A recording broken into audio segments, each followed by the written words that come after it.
12:30 on the West Coast. Today is January 9th, 2017. Welcome to Sports Fusion News. I am your host, Alex Feuz. I am joined right now by MLB.com reporter for the New York Yankees, Mr. Bryan Hoch. So, Bryan, how are you doing today? Doing great, Alex. Thanks for having me on. Yeah, so I want to ask you, what should Brett Gardner's future be in the Yankees organization? Should they consider trading him away before the offseason ends in just a few weeks? Oh, yeah. Well, I think you probably, one way or the other, you've seen most of what Brett Gardner's going to do for the Yankees. And I think that they're going to continue to engage teams on the trade possibilities. And the reason that teams are interested in Gardner is a lot of the reason why the Yankees might wind up keeping him. I mean, he's a solid defensive player, just won his first Gold Glove. The offense was down last year, but he's still consistent, can hit at the top of the lineup for you. He's on an affordable contract. So, I won't be shocked if Brett winds up in spring training and he's on the team this year. I mean, it seems like every year there's trade rumors about Gardner, but I think sooner rather than later, at some point, the Yankees are going to move on and find a trade partner for Gardner. But I'm not 100% certain that's going to happen before opening day. Okay. Now, one guy that has been in the headlines the past few months, it feels like, is Hoki Quintana, and a lot of news sources have been saying that the Yankees are in talks, and now they're out of talks. Now they're in more depth talks with the White Sox. So where do you see Jose Quintana? Do you think the White Sox are going to trade him this offseason? Do you think they'll hold on to him? Where is Jose Quintana in this offseason headlines going forward for the rest of the year? I think the White Sox are going to move Quintana. I think that's definitely next on their to-do list. But I think they're going to look for a similar return to what they got from the Red Sox for Chris Sale. And if you look at that four-player package, there's some pretty big names there. Yohan Moncada being one of the biggest ones.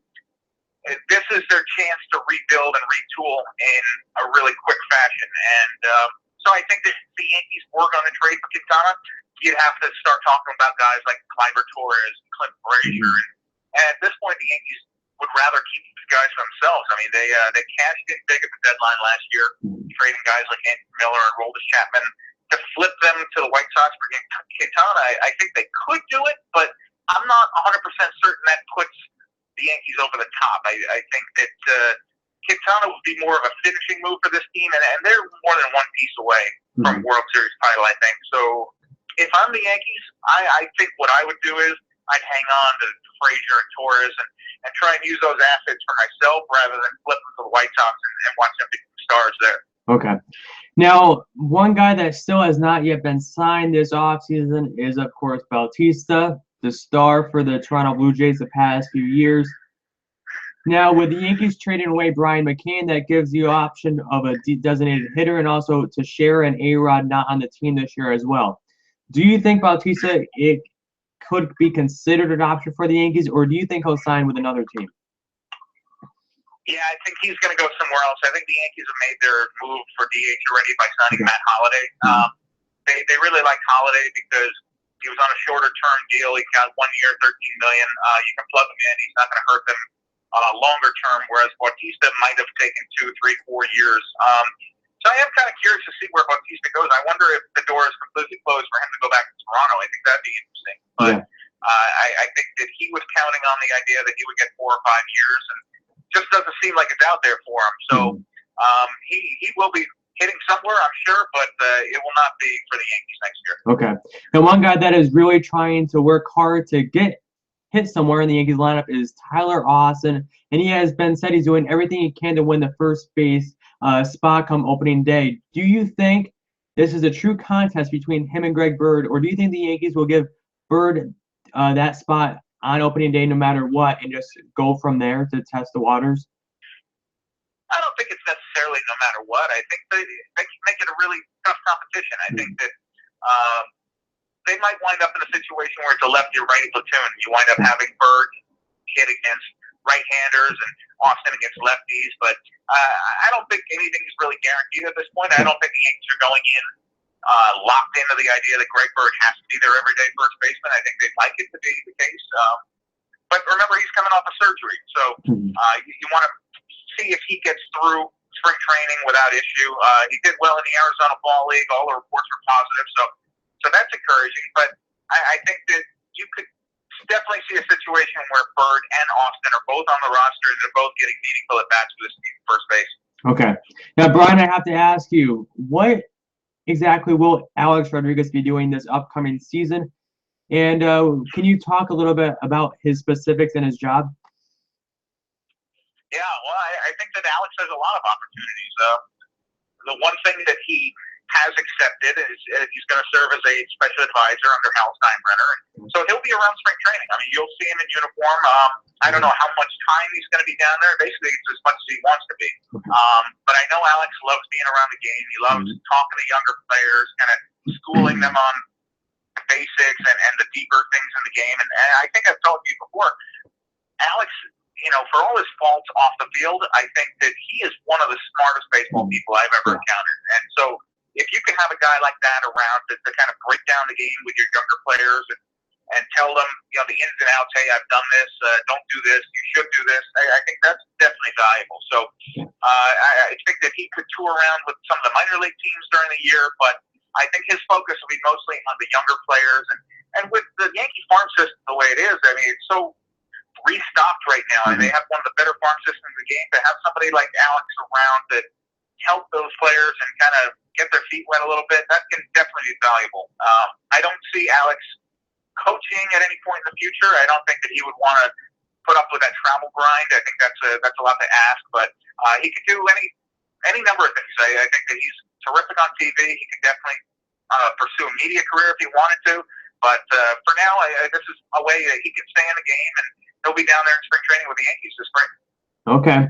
And final question before we wrap up this interview. I want you to set an over and under for Gary Sanchez. Do you think Gary Sanchez will be able to hit over or under 30 home runs this season? Ooh, that is a good question. I'm going to go over, but I don't think he's going to hit 60. So he was on a pace to hit 60 or 70 last year. I don't think he's going to be that. But I think that anybody who can hit 20 homers in a 2-month span and get that red hot, I think 30 should be within reach for Gary Sanchez, and I think the Yankees are counting on that too. I mean, he's going to be their number 3 hitter. He's going to have Matt Holliday behind him. I think that, if he plays a full year and can stay healthy, I think 30 homers is definitely a fair bet for him. So you're saying if Sanchez stays healthy and hits about 30 home runs and bats around 285, do you think this Yankee team could potentially be a wild card team? I think they should be right there in the mix. I don't think it all just falls right on him. I think it's more on the pitching. But their bullpen's going to be locked down. They should be able to protect the leads that they do get to the 7th or 8th innings.